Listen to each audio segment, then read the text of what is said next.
So this is going to be a short video going over my National Time Museum, which I have built.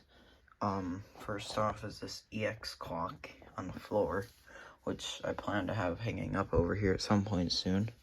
Then if we come over here, as you can see up here, we have all the different P804 variants I have. So this one right here is a P804, or no, it's an 804W, sorry. This is what I refer to as a wing bell. It's the really early National Time school bell style. And the gong sounds different from a normal 4-inch bell. Then up here is the other wing bell variant like that, but this one is just the normal type 804. And it is dead, sadly, but it's still cool. Then up here is this, which is a P804F. P804F, which the only difference between bells that have an F and bells that don't have an F is a little slit right here, so that the cable can come out and hook into the little junction box. So there's the mechanism on that. Very small. It's just about the size of my thumb. So, yeah. Then back here we have the 310, 311, and 331 horns. 331 is dual projector. 311 is normal style with the metal diaphragm, and then 310 is the normal style but with a flat composite diaphragm. Then come over here. This I got from the factory actually. It is a triple action 640 or 641 stopper. And then here is what one will look like complete, which I got from the factory as well. However, this front part is not from the factory.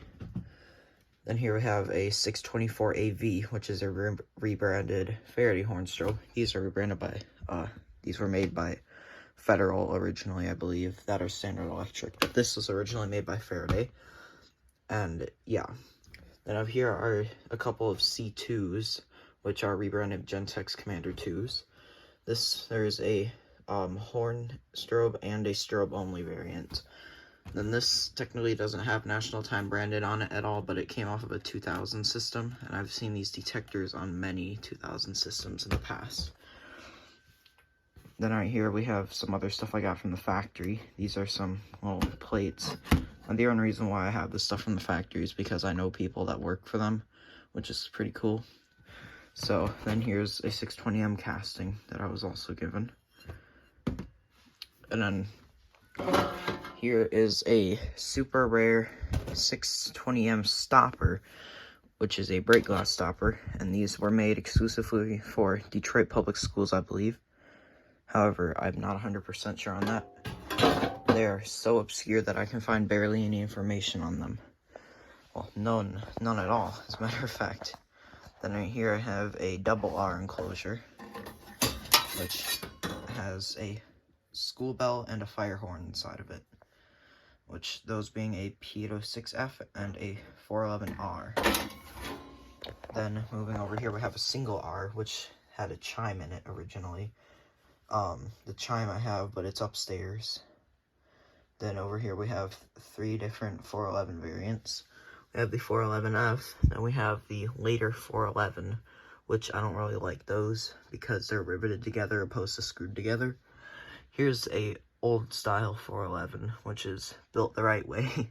511s were also when they cheaped out, kind of. See if I show you here. You can see they riveted the mechanism in, which is not very serviceable. Stupidly. Sorry about that.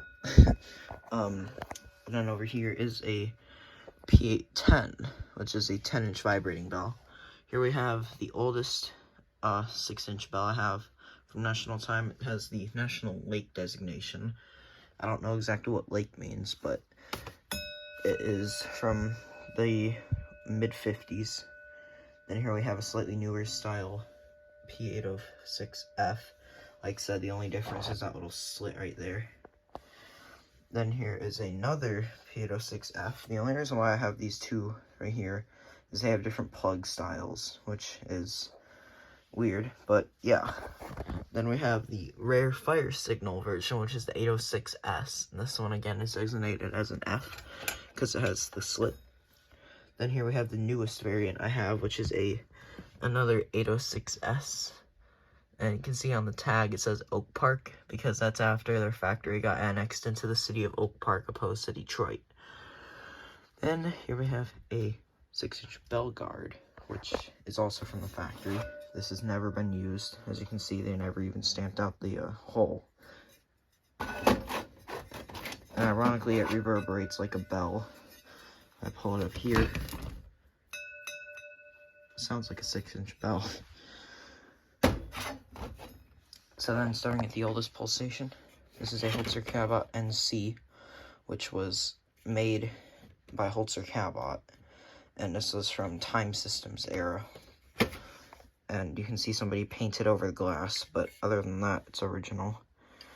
I also have a Schwarz horn that would have been used on their original fire alarm systems, but that is not right here. Then here is a 3500N. These would have been designated as 3500s, so I'm assuming the reason why I designated this as a 3500N is because they revised the design a little bit and made it their own, and they put this little smash hammer on here, so you can see 3500N. Then here we have a large font 620M. I do have 2 small font 620Ms, but they are not currently here. I have some friends borrowing them for stuff. This is a large font ones that I have. The other ones are small font. And just a switch. Here's a 640, 641. Difference is 640s have black backs and they were used on 2000s. 641s have silver backs and were 7000 era.